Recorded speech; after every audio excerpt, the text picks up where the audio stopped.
Hello, my fellow nerds, and welcome to the Nerd Empire. I hope you all are having a fantastic day today, and I hope you all will enjoy today's reaction video. With that being said, let's get right into it, shall we? First video we have here is from the channel called Visual Venture. And it's called Evil Human Experiments That Actually Happened. So let us venture into these experimentations that have actually happened.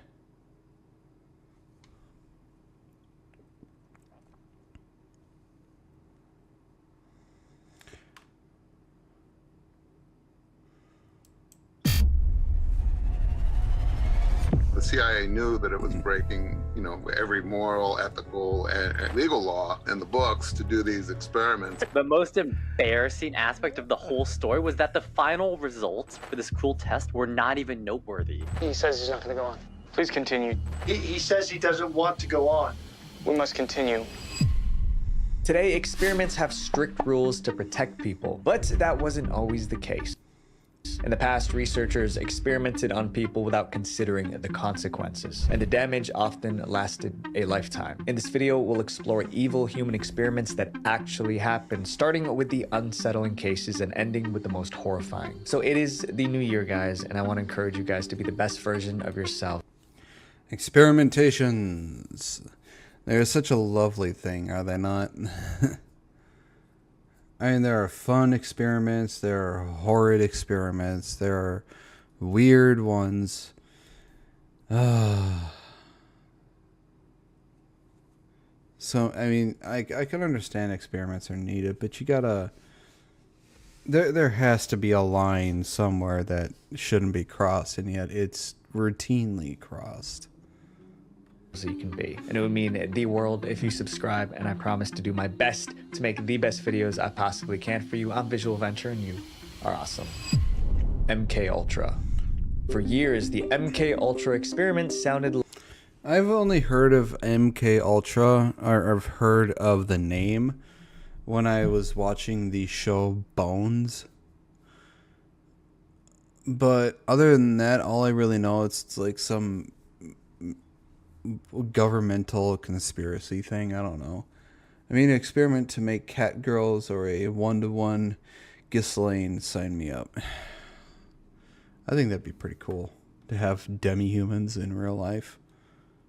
Like a made-up story. Many believed it was simply too cruel to be real. But in 1973, the truth came out. Declassified CIA files confirmed that MK Ultra actually happened, and it involved illegal human experiments. It was the most secret program ever conducted by the CIA in the United States. Ted Kaczynski was victim of it. I don't even know what MK Ultra is, but I guess I'm gonna find out. But the worst part was not how extreme the experiments were. It was that people were forced to take part in it. MK Ultra officially began in 1953. At that time, the CIA believed other countries were developing brainwashing and mind control techniques. But there was no evidence to confirm this. But the agency didn't want to fall behind, so they launched MK Ultra. The goal was clear: find ways to erase the memory and then control the mind. Can we actually control a person's personality? Can we make them behave in certain ways, make them do something? MK Ultra quickly grew into a massive operation. It included more than 150 separate projects. These projects took place in universities, hospitals, and even in public. And some of the methods were so inappropriate that keeping this a secret became necessary. The CIA knew that it was breaking, every moral, ethical, and legal law in the books to do these experiments. One of the CIA's main tools was mind-altering drugs. Researchers wanted to know whether dosing people made them eat. God, that's it. I'm going to YouTube. Twitch is non-stop lagging on me. I'm sorry if it's lagging.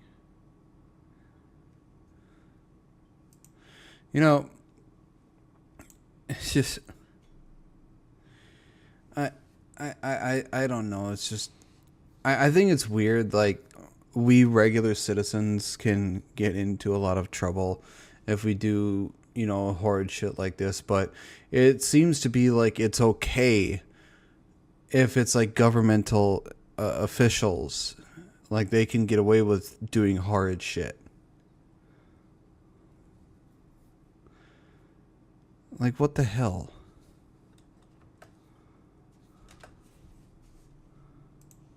Easier to control. Even people in the public were given drugs without their awareness or consent and experimented upon. But secretly dosing people sometimes ended in disaster. Frank Olson's story is a perfect example. Olson was a scientist working with US intelligence. In 1953, he attended a meeting with colleagues. During that meeting, the CIA spiked Olson's drink with a truth serum. He had no idea. Agents stood nearby and watched how it affected him. When the substance took effect, Olson became emotionally unstable. A witness described him as disoriented. The effect lasted for days. 1 week later, Olson was staying at a hotel. He suddenly woke up in the middle of...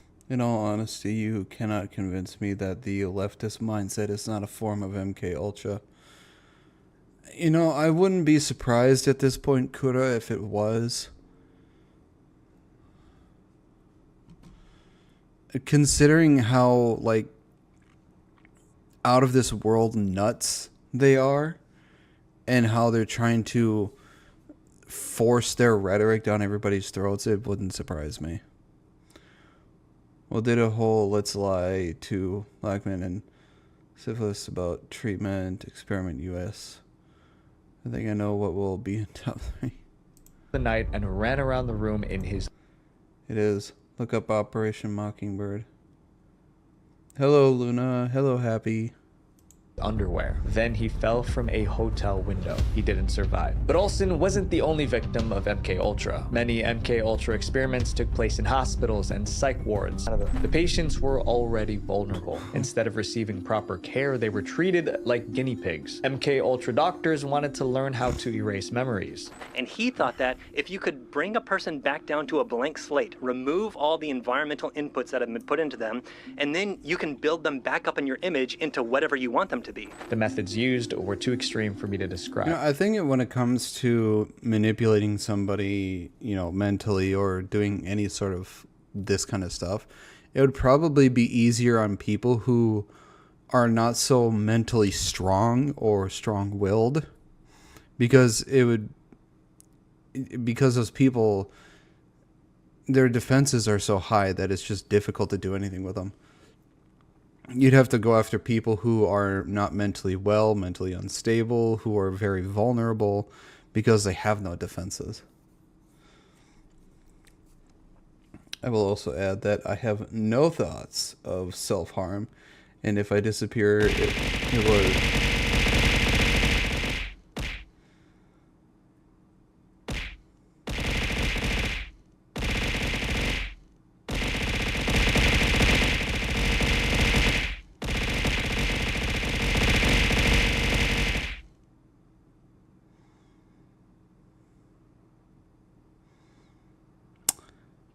Anyways.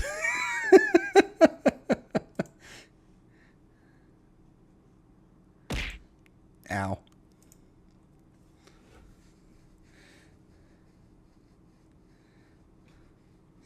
MK Ultra took a new name, Project Monarch, which was part of a bigger operation. Hello, Delvanus. They do it while they're children.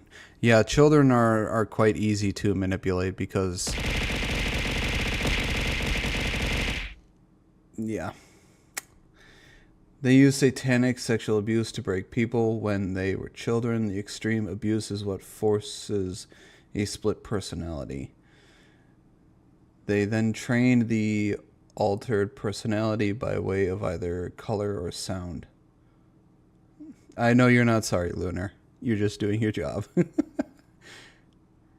It's how they create assassins. I am not strong-willed. One word from Harble or Runya, and I'm putty.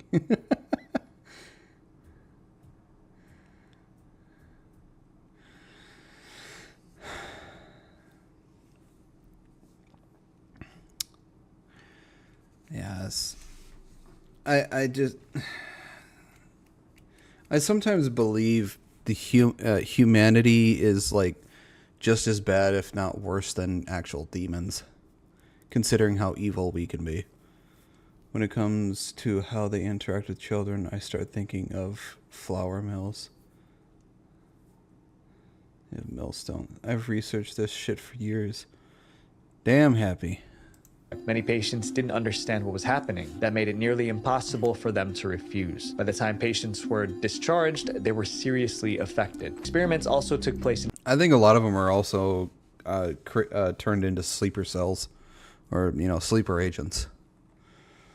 Like they're all normal and everything, and that at like the drop of a signal, that it could be a sound or a word or emotion or whatever, and instantly they revert to what they were programmed to be. The people who people who perform this type of shit worship demons. Zealots of Remfon. I don't know what Remfon is. prisons. Inmates were given substances and their reactions were closely monitored. The program continued for nearly 10 years, and so many of the things they did were illegal. They were also experimenting with aerosol LSD. Like, can we disperse it into a crowd? Can we disperse it over a city? What does it do in water supplies? And just some insane stuff. In 1963, the CIA officially ended MKUltra. This was the explanation recorded inside the CIA director's office. His office reported, "The concepts involved in manipulating human behavior are found by many people, both within and outside the agency, to be distasteful and unethical." After the program ended, the CIA director ordered most MKUltra files destroyed. The goal was to keep the experiments hidden, but that plan failed. A few years after it ended, a reporter found out about the program and blew the whistle. In 1974, Seymour Hersh exposed the MKUltra program when he wrote... Sorry, but anybody involved in MKUltra should have just been in prison for the rest of their natural fucking life.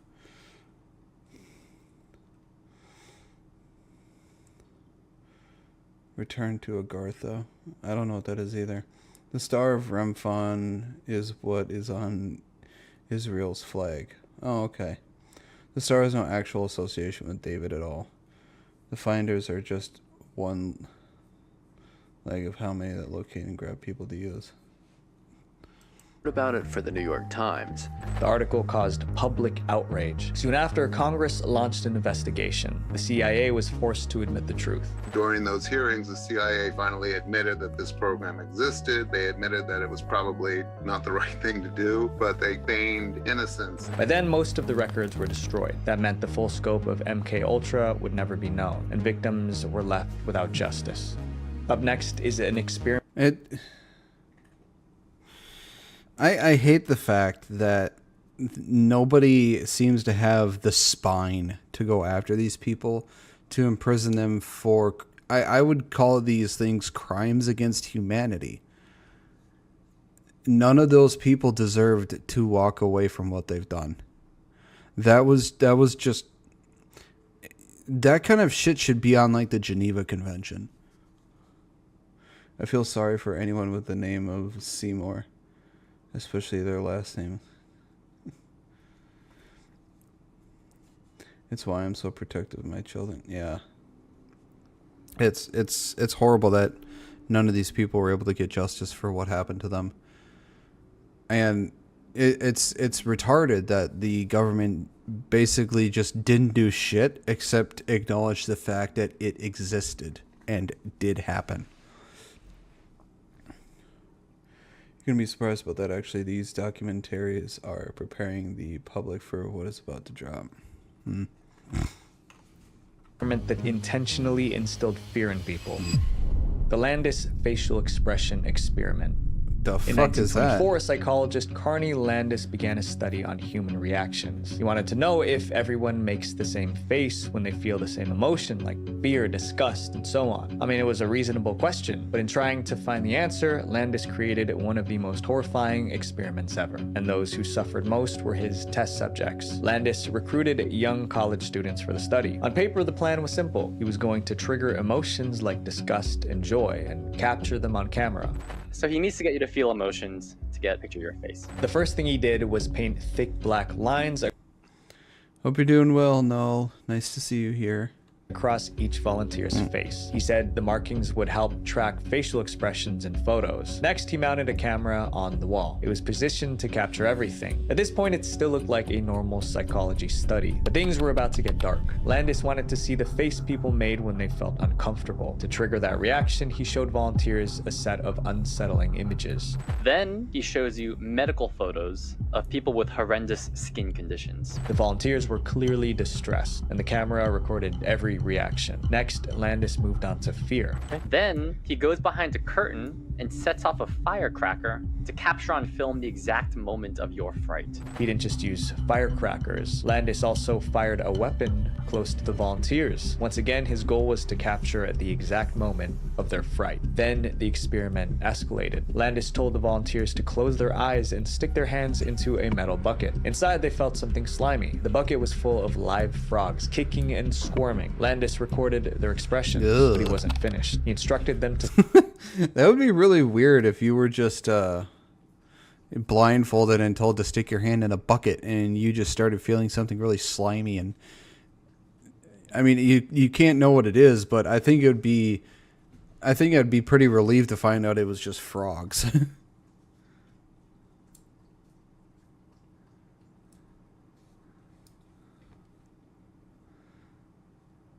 For lurking. No, lurk all you want. I welcome any and all lurkers. How you doing, Tex Gremlin? search the bottom of the bucket for an object. So after searching for through all these frogs for some time, finally the participant found their surprise. Their hands touched a live electrical coil. An electrical shock ripped through their bodies. So the participants were also getting shocked by that time, and that time they were facial expressions were also recorded. Still, Landis wasn't satisfied. He wanted stronger reactions. Landis brought out a small mouse. It was live. Then he ordered each volunteer to end the mouse. And if they didn't, he would do it for them in front of them while they watched. Almost everyone asked Landis. This guy just sounds really sadistic.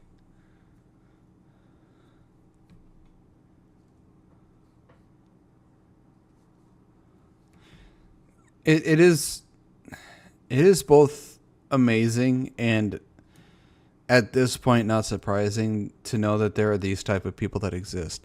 I understand you want to find this stuff out, but at the expense of people, it just I don't get how these people are allowed to continue to do what they do.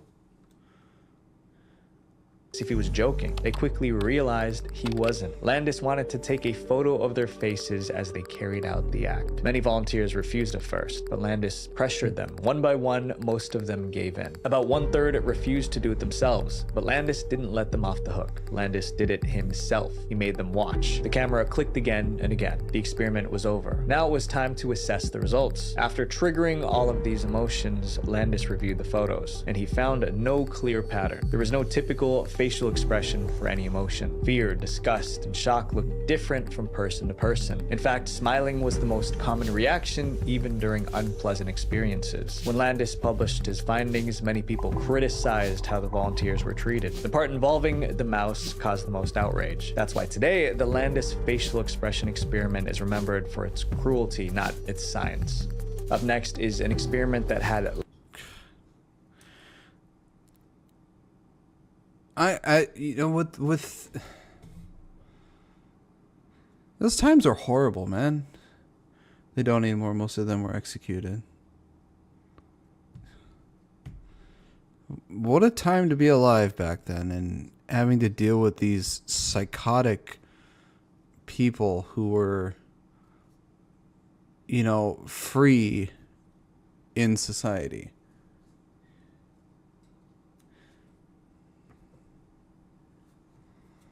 lasting consequences on a child.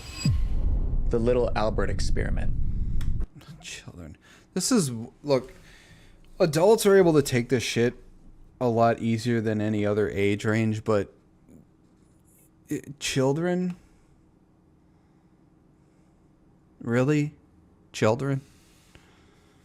That's like one thing that shouldn't be touched.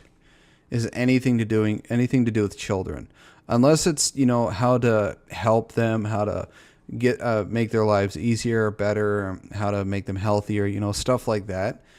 Unless it's something like in that range, just leave children alone. Fear is a survival tool. It warns us when danger is Their goal is to break what is sacred. near. But for decades, psychologists argued about where fear comes from. Are we born with it, or does the world teach us what to fear? In 1920, two researchers decided to stop debating and find out for themselves. They wanted to train someone to fear something specific, even if that thing was harmless. Before the experiment could begin, they ran into a major issue. They couldn't use adults. Adults already have memories and life experiences, so they know what's scary and what isn't. The researchers needed someone with no sense of what could be scary. Ideally, they needed a baby. The researchers eventually found Well, of course a baby doesn't know what's scary or what to fear. They have no sense of fear or most of the emotional range or the emotional spectrum. They have no sense of anything. If anything, the biggest sense they have is curiosity, because they don't understand what's in the world around them. So they go up to what looks interesting, they grab onto, shove it in their mouth, or do whatever they can to find out what it is, because they're curious. They're tiny children. If you hurt kids, you're going to hell. Not sorry. Nothing will make me angrier than someone who would voluntarily hurt or harm children. Yeah. a baby in the hospital where they worked. His mother was a nurse at the same hospital. The baby's real name was never recorded. In the study, he was called Albert B. Albert was only 9 months old. The researchers planned to teach him fear. To do this, they used a method called classical conditioning. Here's the concept. If you pair something harmless with something frightening, the brain may link the two. If you repeat that pairing enough times, the brain learns a new rule. This object means danger. The researchers decided to test this idea on little Albert. They began by showing him a white lab rat. Albert showed no fear. He tried to touch the rat. Next, they showed him a rabbit, a dog, and a monkey. None of the animals frightened him. First, as you see here, the investigators demonstrated that prior to conditioning, little Albert had no fears of any animals. At that point, the scientists needed a way to trigger fear. Well, yeah, none of those animals are naturally dangerous, as long as you don't try to harm them or piss them off. You're about to see the kind of monsters these people are front and center. You haven't seen the worst of the Epstein files. We are but playthings to those who think they are above, but alas, they still end up in a box or as ash at their end. Huh. Struck a steel bar using a hammer. The noise startled Albert and he burst into tears. Now they knew what made him scared. The researchers showed Albert the rat again. He smiled and reached for it just like before. At that exact moment, they made the loud noise again. In the conditioning phase of the study, which was not filmed, the investigators struck a steel bar with a hammer whenever Albert reached for a rat. Albert heard the noise and cried. To strengthen the connection, they repeated the process. After several rounds, the scientists finally got the result they wanted. Albert didn't need to hear the noise anymore. Seeing the rat alone made him cry. The investigators believed that the child's reaction during this trial demonstrated his newly acquired fear of white rat. They successfully taught a baby to fear something specific, but the experiment wasn't over yet. The researchers wanted to see if Albert's fear would transfer to similar objects. So they placed a rabbit in front of Albert. It was white and furry, just like the rat. Albert cried. Next, they brought in a dog and a monkey. He cried again. It seemed Albert was scared of anything soft, white, or furry. They even showed him a Santa Claus beard, and he burst into tears. The researchers planned to remove the fear later, but they never got the chance. Albert's mother suddenly left the hospital with her child. Maybe she realized something was wrong. No one knows for sure. What we do know is this: Albert never received treatment to reverse the fear. For decades, Albert's identity remained a mystery. Researchers only knew he was born around 1919. Finally, in 2014, investigators believed they finally identified him. They concluded that he was a man named Albert Barger. They wanted to interview him, but they couldn't. Albert already passed away at the age of 87. Instead, they spoke with his family. They described Albert as as gentle and calm, but there was something strange about him. Albert couldn't stand being around animals. It was so bad that family members had to keep their dogs in a separate room when he visited. If Albert Barger was really little Albert, it's possible that the fear from the experiment never faded. The little Albert experiment showed that fear can be learned through classical conditioning, but the fact that they used a baby was just wrong. This next case answered. God, that's just horrible. That sucks that he grew up with like a fear of things that were fluffy and soft and just that stuff like that shouldn't, you shouldn't be experimenting on, you know, infants. That's just, that is really crossing a line. I'm sorry. It's like if anybody tried experimenting with, if I had a kid and somebody tried experimenting with them, they're not going to like how I'm going to react. You do not experiment with my family. If anyone's going to be experimenting with my family, like my brother, I'm going to be experimenting with my brother. But that's because me and my brother are assholes to each other sometimes. In other words, they still suffer and bleed like us, but they have more insulation from it. However, the inevitable over-horizon will remove that insulation. Crimes against humanity. These people have answered for their atrocities. Have you ever seen TLDR's video Mouse Utopia? I've heard of that experiment, and it didn't turn out like they hoped. The question, how easily can you make a good person do bad things? The Milgram shock experiment. Most people believe they are good. In the early 1960s, psychologist Stanley Milgram decided to test that belief.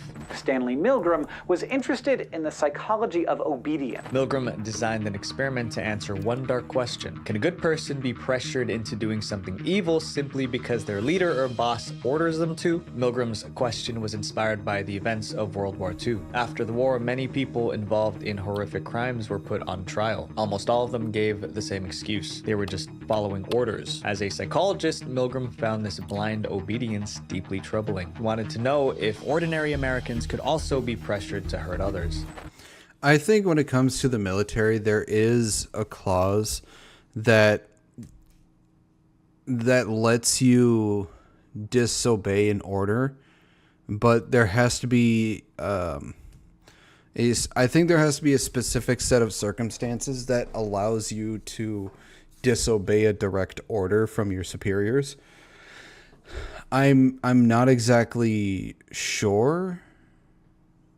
I mean, I would have to ask my father because he was in the military for 30 years, but I think there might be a way to disobey orders, but it has to be like a specific set of circumstances. You can disobey an unlawful order. Well, yeah, unlawful. Yeah, I'm just, you know, the order has to be illegal. Ask Silas. He was military.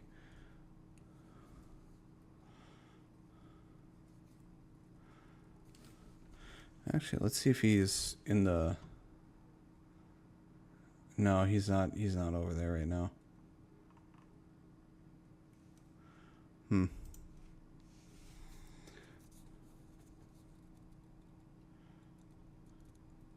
It's very specific. Yeah. I wonder. Hey Siri. Call Dad mobile. Calling Dad mobile. Let's see if my dad can answer.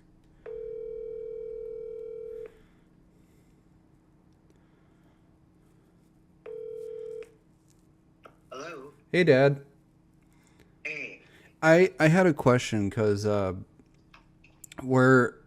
I'm reacting to a video on stream, and it's about evil human experimentations that have actually happened. And somebody was doing an experiment to see if you can get somebody to do an awful thing. And this guy decided to do this experiment because he was disturbed from soldiers from World War II who just blindly obeyed their superiors, saying that they were just following orders, and these were the people who were tried for crimes after World War II.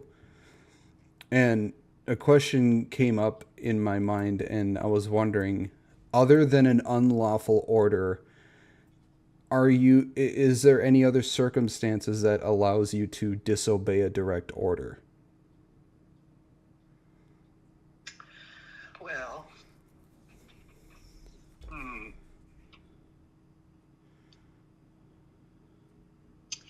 well, that's basically it. I mean, if you're told to do something that is not, that you know to be not right, then that's basically an unlawful order. So if you're in war and you have, you win a battle and you have prisoners of war, and your immediate superior tells them, well, just gun them down. Well, that's not right. That's unlawful. Okay. Even though he gives you that order, you just can't do that. They gave up. They surrendered. You cannot, just gun them down because your superior told you to. Okay. Yeah, I figured that I figured I'd ask you, since you were in the Army for 3 decades, that because I didn't know if there was anything other than an unlawful order that lets you disobey a direct order given specific circumstances other than unlawful. But if it's just unlawful, then I guess it's the only thing. It's basically unlawful. Like, you can't, target civilians who aren't in war. Anything that's, wrong like that, that's immediately unlawful. Okay. I mean, there's no distinction. You can't say, well, this is an order and this is an unlawful order. That's, if that order is wrong and is against basic human dignity and the rules of war, well, then it's unlawful. Okay. That's all there is to it. Okay. Well, I figured I'd call and ask you because, I'm reacting to this video with a bunch of other people watching me on stream, so you're the only other expert I know when it comes to this since you were in the military. Well, I'm no expert on law, but I know that stuff like that, you just, if somebody tells you to do that and they're your superior, you're like, no, that's unlawful and I won't do it. Okay. All right. Well, thanks for answering that, Dad. Oh, well, you're welcome. Did Grandma say anything for Easter dinner at all? I think we're looking at April 18th. Okay. I just wanted to make sure it wasn't. Wanted to make sure it wasn't next weekend because I'm doing a birthday marathon stream. Oh, no.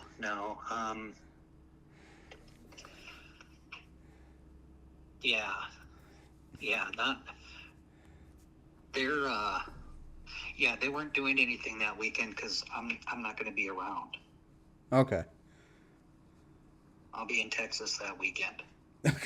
Going to Texas, huh? Yeah. Another wedding. Oh, who's getting married this time? Oh, it's Kelly's cousin's kid. That's all I know. Okay. People in my chat are saying hi to you. Oh, well, hi. You're on speaker so they can all hear you. Oh, I see. All right. All right, well, thanks for answering the question, Dad. No problem. All right, talk to you later. Okay. Bye. Bye. Okay, well, that answers that then.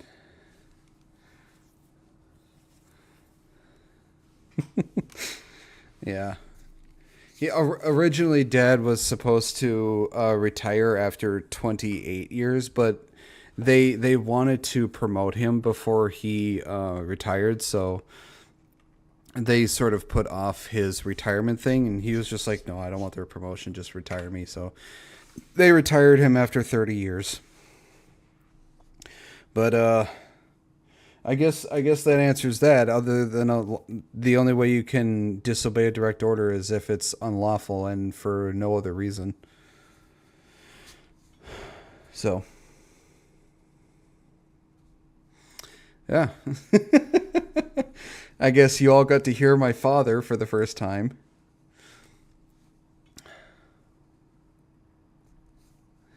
There is sometimes a difference between what we might see as morally correct versus legally correct. That's why we have strict rules of engagement and things like the Geneva Convention. Yeah. Well, the funny thing is, if I remember correctly, the main reason why the Geneva Convention was created was because of fucking Canada.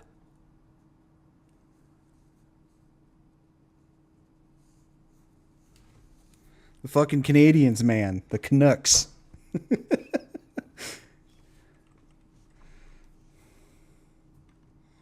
Oops.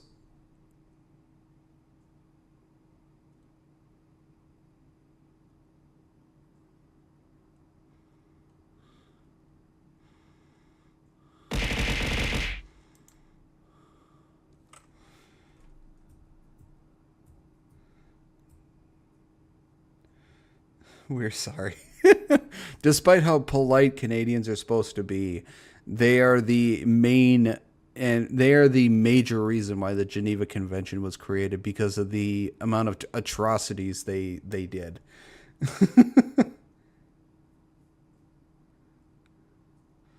Thank you for the hydrate. I will hydrate with Barks root beer.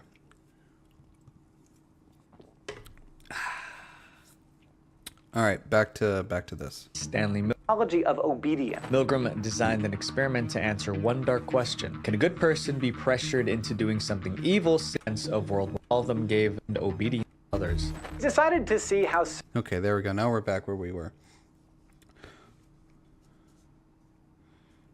You should drink more water, dear. Yep, Canada was doing some shit. Father Lupis, it's nice to see you. What do you mean, despite? It's why we have two. But we're getting tired of being labeled pushovers last decade. Yeah, well, I'm glad you all enjoyed hearing my father. And thank you for saying thanks for saying thank you to my dad. He never really went on tours or anything. He was more reserves. He was active for the first 2 years, but that's because you have to sign when you first join. You have to sign up for active duty for the Army. I'm not sure about the other branches, but after the 2 years, he went over to his reserves. He has a kind voice. He is a very kind man. I've told people that if I'm ever to become a father, I hope to become a father like my dad was to me. He's a great guy.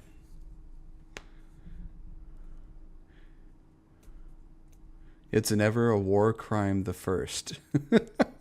Pretty much. The first time.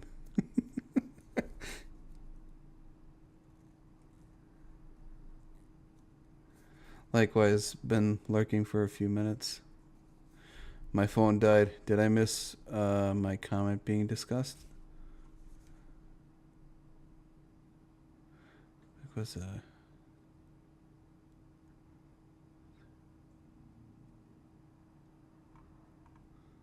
no.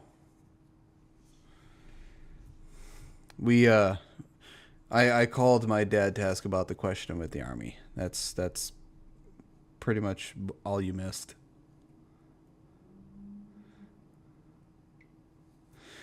I hope so too, Happy. I hope I will. Of course, service members deserve respect and kindness, as someone who grew up in a military family as well. Yeah, both of my grandpas my grandpa was in World War II as far as I'm aware, and my other grandpa I think was also in a war. But yeah, both my grandpas were in the military. My dad was in the army, and originally I was going to go into the army, but I was told at the time when I was 19 that I had to either lose 25 pounds or 2 inches off my waist, and I just never did because I'm so lazy.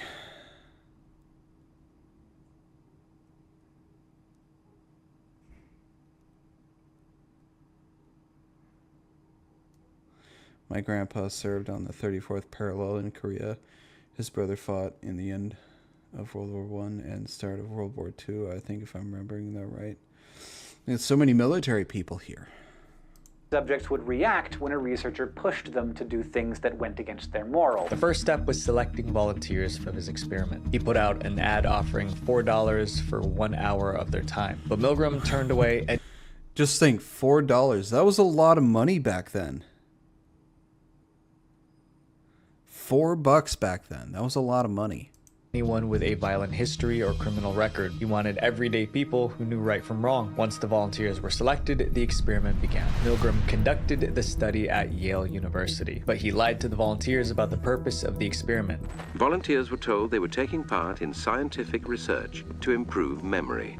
Each volunteer sat at a desk with a machine in front of them. That machine delivers a shock. Wires connected the machine to a chair in the next room. Each volunteer watched as another man was strapped into the chair. Electrodes were attached to his body. Then a barrier was placed between them. From that moment on, the volunteer could not see the person in the electric chair. The instructions were straightforward. The volunteer would ask a question. The man in the chair would answer. If the answer was wrong, the volunteer pressed a switch and delivered an electric shock. You're going to read these words out and see if he can remember them. And if he gets it wrong, you hit this button and deliver a shock. But the shocks weren't all the same. He was told to increase the voltage with each wrong answer. That was the task. Press a button and shock another person for making a mistake. Milgram wanted to see how far volunteers would go before they refused. Cloud, horse, rock, house. Answer. Wrong. Each shock triggered a reaction from the man in the chair. Answer. Wrong. 150 volts. However, there was one more thing we also got to remember. It's not the voltage that does the damage to the body. It is the amperage behind the voltage that does the damage to the body. You can run a lot of volts through a human body without damaging it.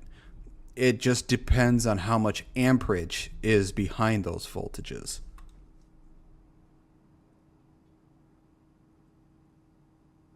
Around $100 in today's currency, if I'm mathing right. Wow, that is a lot.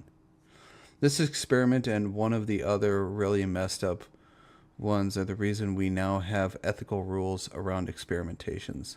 $4 in 1961 adjusted to 2026 is $43.51. Oh, so you were pretty off there, Kuda. Volunteer didn't know. The man in the chair was an actor. He wasn't actually being shocked. His reactions were fake. As the experiment continued, the actor yelled to stop. Experiment, that's all. Get me out of here. Get me out of here, please. I refuse to go on. Let me out. At this point, the volunteers hesitated. He says he's not going to go on. Please continue. He says he doesn't want to go on. We must continue. But the researchers... Yeah, if I was in this, because of how my morals are, if the person is saying that they don't want to continue and that they want to be let out, and the other person is telling me to continue, I'd be like, no, fuck you, I'm not continuing this. He wants to be let out, let him out. I don't care what the fucking person says.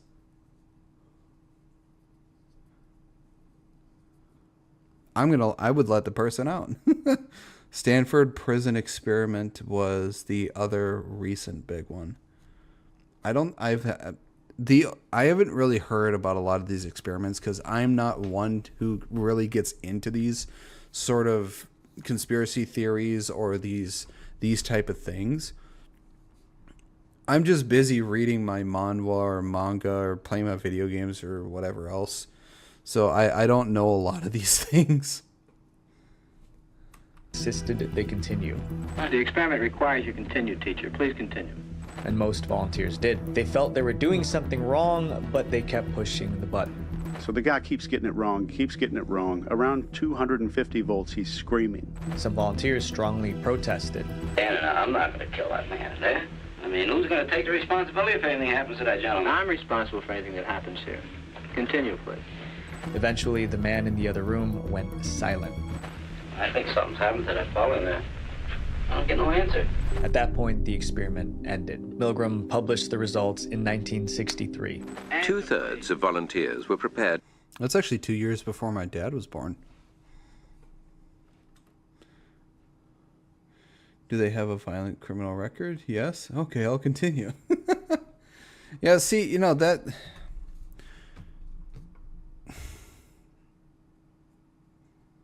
I think it would, for if it's a violent criminal history, I would have to know.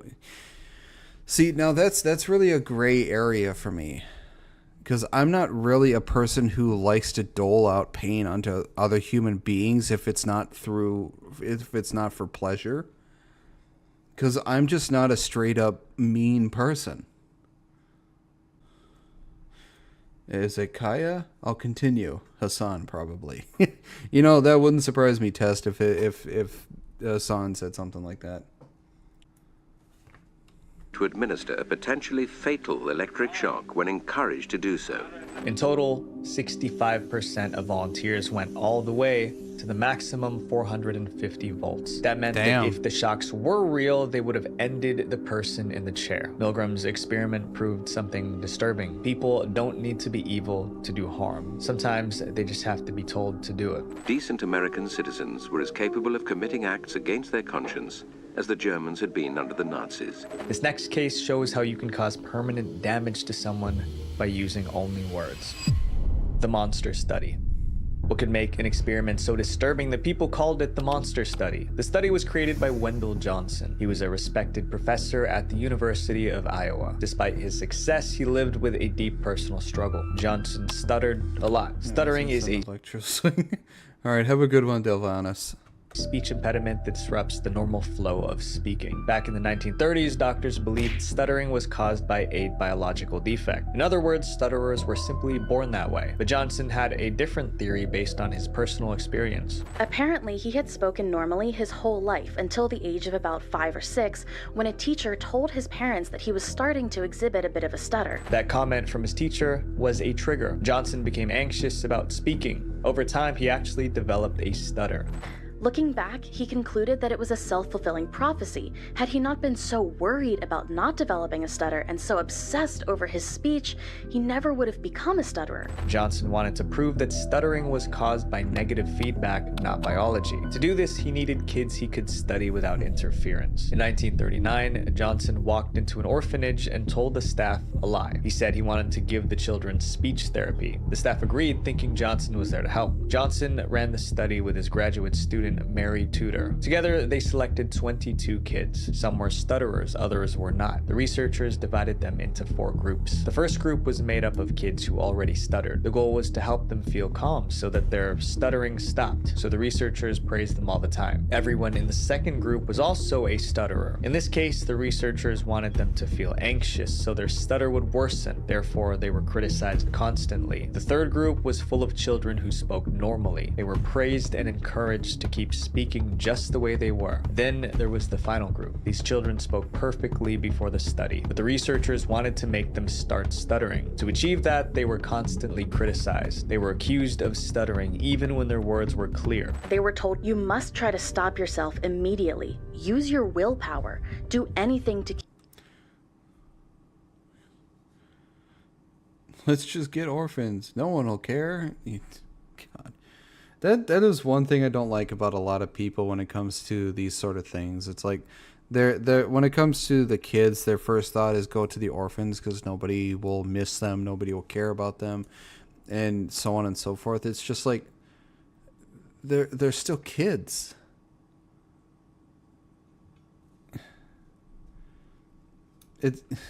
I don't know. Man. Again, I would have been the guy to clothesline the dude doing these studies. I would have kicked his teeth down his damn throat. Keep from stuttering. Don't ever speak unless you can do it right. After that, the researchers recorded what happened to each group. The two groups that received negative feedback were deeply affected. The children who already stuttered became more anxious, and just like Johnson predicted, their stuttering got worse. But what about those the researchers were trying to turn into stutterers? Well, that didn't work. The criticism did not make them suddenly start stuttering. However, it shattered their self-confidence. Every child in this group began to struggle in school. Some of them refused to talk even to their friends. One was so distressed that she ran away from the orphanage. This clip sums it up well. The children who were given negative feedback became more withdrawn, self-conscious, and frustrated, whether or not they actually had a stutter to begin with. When Johnson shared the results with his colleagues, they were horrified. They warned him that publishing the study could destroy his career. According to reports, they were the ones who nicknamed it the monster study. Johnson never published the study. He hid pretty apt. The dude is, yeah, I would consider the dude a fucking monster. That's just horrible to do to kids. I mean, you destroyed their self-confidence and probably any chance they had to do well, you know, going into teenage or adulthood. I mean, confidence, you know, helps a lot of people go a long way. Destroying someone's self-confidence can do a lot more damage than people realize.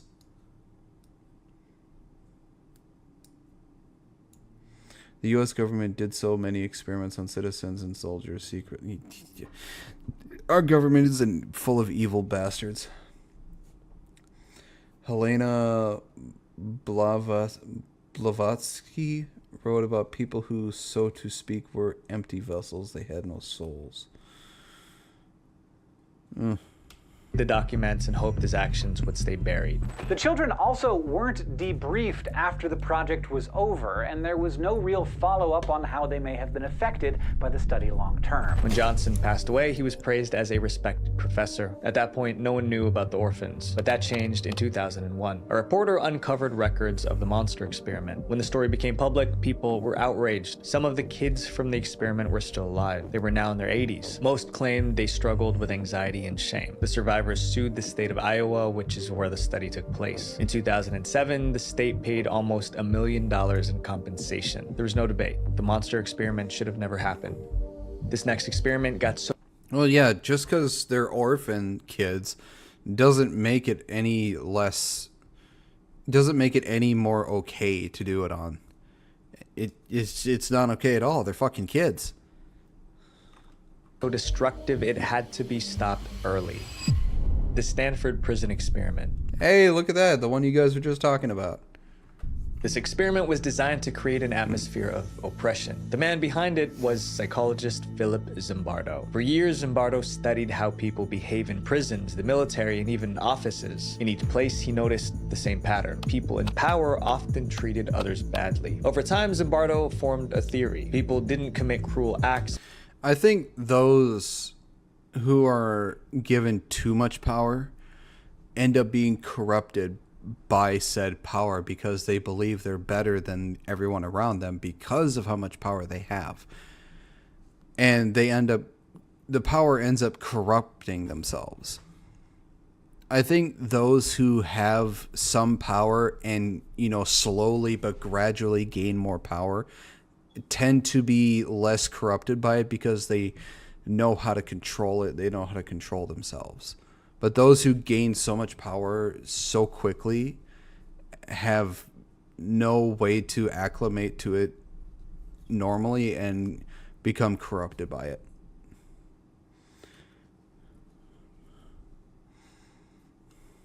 Because they were born evil. They did them because the situation allowed it. Simply put, Have a power good one, can bring Jaden. out the worst in people, but it was only a theory. To test it, he needed to create... Those who do not want power are ideal for positions of power because they never sought it. Yeah. an environment where power could be abused. That idea became the Stanford Prison Experiment. Zimbardo built a makeshift prison in the basement of a college building. Cameras were installed to record everything that happened. He added cells, a prison yard, and a guard station. The goal was to make the prison feel real enough to shape behavior. Next, he selected 24 college students to take part in the 2-week experiment. Zimbardo split them up into 2 groups. One group became guards, the other became prisoners. To help the guards feel powerful, Zimbardo gave them whistles, batons, and mirrored sunglasses. The sunglasses hid the guards' eyes, making it easier to act without empathy. Zimbardo never told the guards to be cruel or misuse their power. He simply gave them authority and watched what happened. The prisoners, on the other hand, were stripped of anything personal. They wore identical clothing that erased their individuality. Their names were replaced with ID numbers, so that they would begin to think of themselves anonymously as numbers and no longer as people with names and identities. From the start, the imbalance was clear. On the first day, the guards were polite and careful. They still saw the prisoners as fellow students.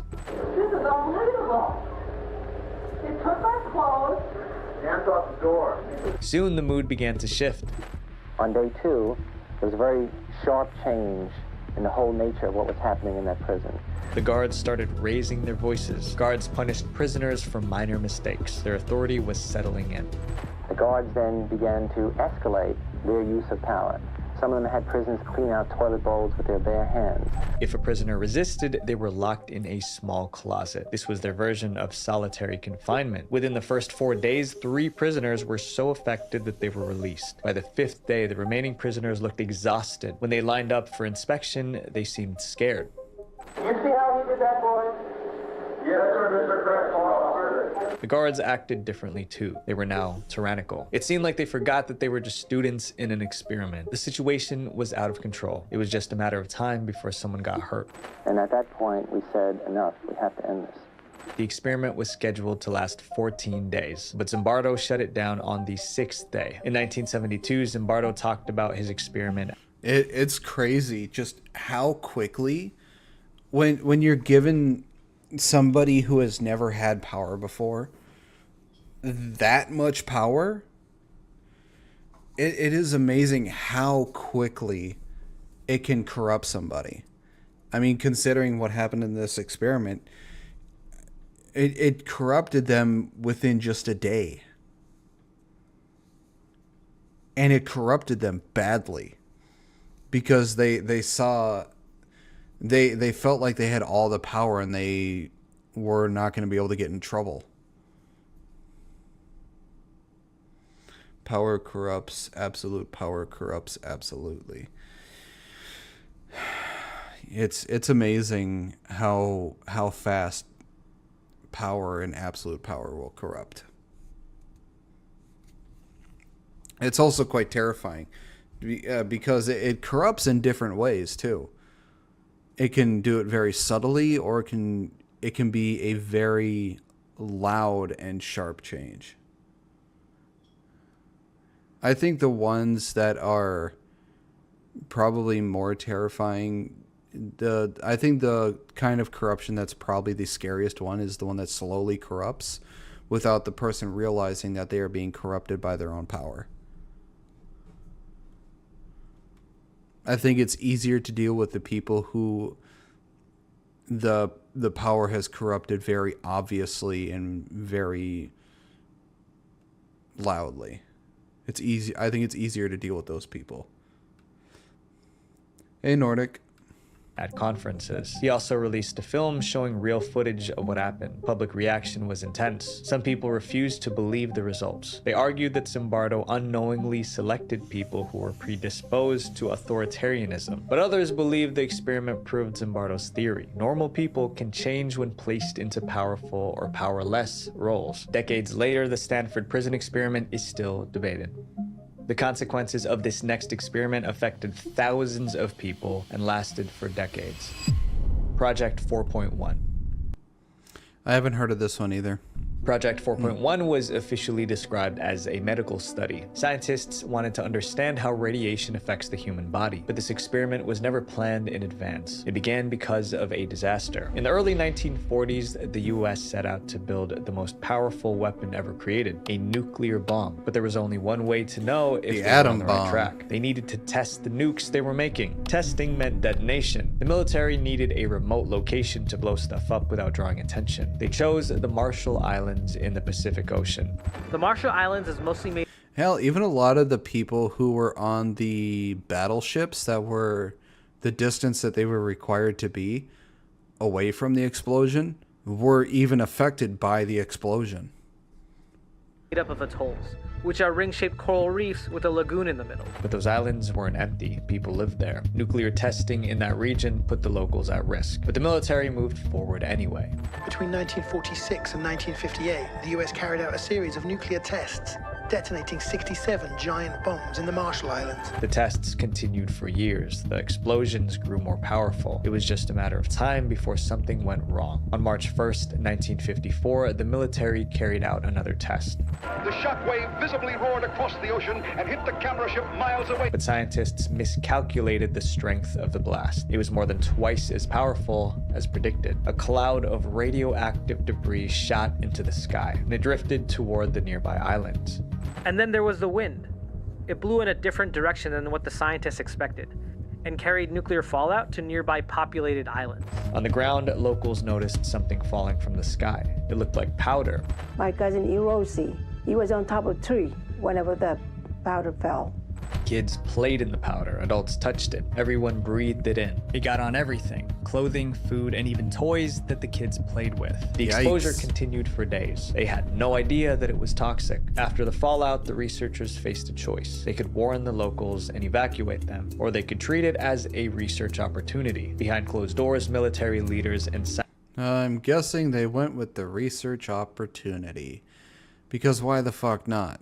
Scientists made their decision. Instead of evacuating the locals, they decided to use them as test subjects. They called it Project 4.1. The US knew the danger that the contamination posed, but didn't share that information with the locals. As health problems began to appear, medical teams arrived on the islands. They claimed they were there to help, and they did provide some medical care, but in reality, they were mostly collecting data. And after testing nuclear weapons on their islands, the US studied the Marshallese people without their consent. The experiment continued for years. Findings from Project 4.1 were published in US medical journals. The health effects were studied, documented, and shared. Eventually, the Marshallese became their own nation. The Marshall Islands gained its independence from the United States in 1979. By then, many locals already understood they were harmed by the testing. In the 1990s, newly declassified documents revealed more details about Project 4.1. Finally, the world realized how the victims were treated as test subjects. The project was condemned worldwide. Some even believed the radiation exposure wasn't accidental and that it was premeditated. Sadly, decades later, many Marshallese people are still living with the effects of the blast. History taught us a lesson through these experiments. When we treat people like test subjects, we lose our humanity. My friends, progress should never come at the cost of innocent people's lives. So whatever you're building, make sure you're not destroying someone else to get there. Visual Venture. Wait, before you guys go, I have a video where I talk about terrifying cults still operating today. We talk about a cult leader who claimed they delayed the sunrise by 40 minutes, a weight loss program that told people to eat only 10 bites per day, and a bio attack that put 40... I'm going to add this to my list because that actually sounds interesting. We'll react to this to some other... Well, that is the end of this video. I hope you all enjoyed it. If you did, please make sure to give a like and subscribe. I post videos 3 to 5 days a week here. I also post videos over on my other channel for gaming as well. So please make sure to give that a look-see. See if you enjoy that as well. I also stream anywhere from 3 to 5 days a week as well. Links to all my social medias will be on my YouTube page. And with that being said, I hope you all have a wonderful rest of your day, and I will see you all in the next video. Bye-bye.